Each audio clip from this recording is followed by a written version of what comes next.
Olá, meus queridos, tudo bem com vocês? Na nossa aula de hoje, nós vamos fazer a correção da nossa última avaliaçãozinha, certo? Professora, mas é do sexto ano, não tem problema, é a mesma prova para ambos, tá? Tanto para o sexto quanto para o sétimo. Você iniciaria sua prova colocando seu nome completo, teve gente que não colocou, não sei até hoje quem que fez essa prova, certo? Logo em seguida, você ia marcar também como resposta obrigatória a sua turma, e aí você iria ler esse primeiro texto, não é? Leia o texto para depois responder as questões um e 2. Então, você só iria responder a questão 1 e 2 se você lesse com atenção o texto. Então, a gente pode observar que é um texto teatral, porque no decorrer é um texto dramático, o texto teatral. No decorrer de todo o texto, você vai observar as falas das personagens, não é? Então, é o discurso direto.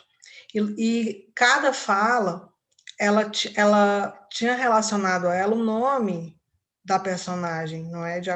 Então, por exemplo, Dona Rosália, as meninas, não é? A primeira senhorita, o Antunes. Então, cada fala tinha logo, né, logo próxima o personagem, não é? A qual pertencia a fala. A primeira questão diz o seguinte: as informações dentro dos parênteses devem, ou melhor, servem para indicar. Então, a gente vai observar que no decorrer de todo o texto, não é? Nós vamos encontrar algumas indicações dentro do parêntese, não é? Então, essas informações, na verdade, elas vão servir para indicar a ordem das falas das personagens na letra A, na letra B, qual personagem está falando, C, informações cênicas a respeito do cenário e ações das personagens, ou falas do narrador. Então, a gente vai colocar letra C, ou seja, no texto teatral, nós vamos ter o quê? Nós vamos ter as rubricas ou indicações cênicas que vão servir para orientar como os atores eles devem se posicionar no palco, como eles devem agir, se eles devem rir, se eles devem chorar, se eles devem gritar, certo? Se eles devem bocejar, ou seja, a maneira como eles vão agir, se comportar no palco durante a encenação. Então, você vai marcar a letra, não é? C. Segunda, o objetivo principal desse gênero ou seja, por que alguém vai escrever um texto dramático? Qual o objetivo de um dramaturgo escrever um texto teatral, certo? É para narrar fatos do cotidiano, é para promover um ensinamento, relatar fatos ou encenação de ações, não é? Então, o dramaturgo, ele escreve aquele texto ali para ser representado, dramatizado, encenado num palco. Ok? Então, você iria marcar a letra D, certo? Para as questões 3 e 4, você teria que ler esse texto. O Filhote Não Voa é um texto bem engraçado, certo? E, na verdade, a gente vai ter aí um conto, não é? Por quê? Porque é uma narrativazinha curta, né? Você logo vê o início, o meio e o final, certo? Poucas personagens. E esse texto, o que ele tem de diferente dos outros contos? Porque ele se baseia, ele nasce da oralidade, né? Do boca em boca. Ele não tem um autor definido, certo? Então, você não sabe quem primeiro contou essa história, ok?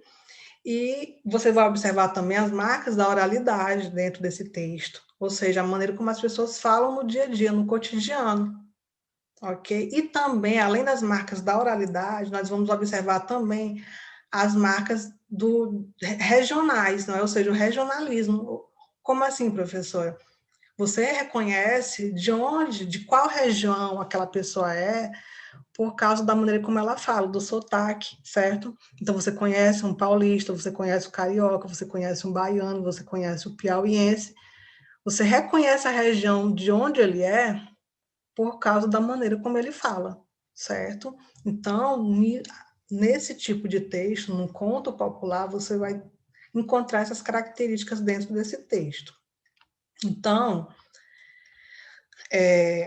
na terceira questão diz o seguinte: o texto Filhote Não Voa pertence ao gênero textual carta, não pode ser carta, que a gente não tem não tem o local nem a data, a gente não tem o vocativo, a gente não tem despedido nem a assinatura aí, certo? Não pode ser uma resenha porque não está, na verdade, criticando, analisando uma obra cultural, um livro, uma peça de teatro, um filme, e também não é crônica, então só pode ser conto popular. Então, você teria que marcar a letra B. Quarta questão. Qual trecho abaixo apresenta o desfecho da história, ou seja, como a história termina? Então, você vai marcar qual aí? Você vai marcar letra D. Conta-se que o padre, depois dessa resposta, resolveu ir dormir. Ou seja, foi assim que terminou a história. Ok? Então, o desfecho é justamente o final da história. Como a história termina. Leia para depois responder as questões 5 e 6. Agora que o feriadão do carnaval acabou, só pode fazer uma coisa, só se pode fazer uma coisa, esperar o feriadão da Semana Santa. Então, aí a gente vai ter o quê? Nós vamos ter um único quadro, um único desenho, né? Mesmo que ele esteja dividido em dois, a gente pode observar que é praticamente um, que justamente é uma das características da charge, não é?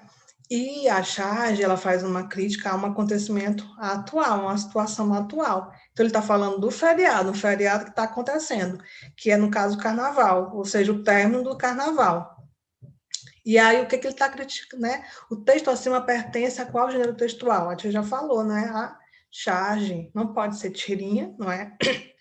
Porque a tirinha você vai ver vários quadros, né? Vai ter uma narrativazinha.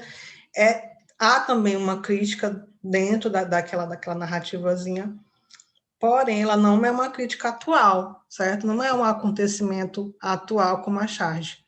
Não é? Também não é conto popular, vocês viram que conto popular é um texto em prosa, certo?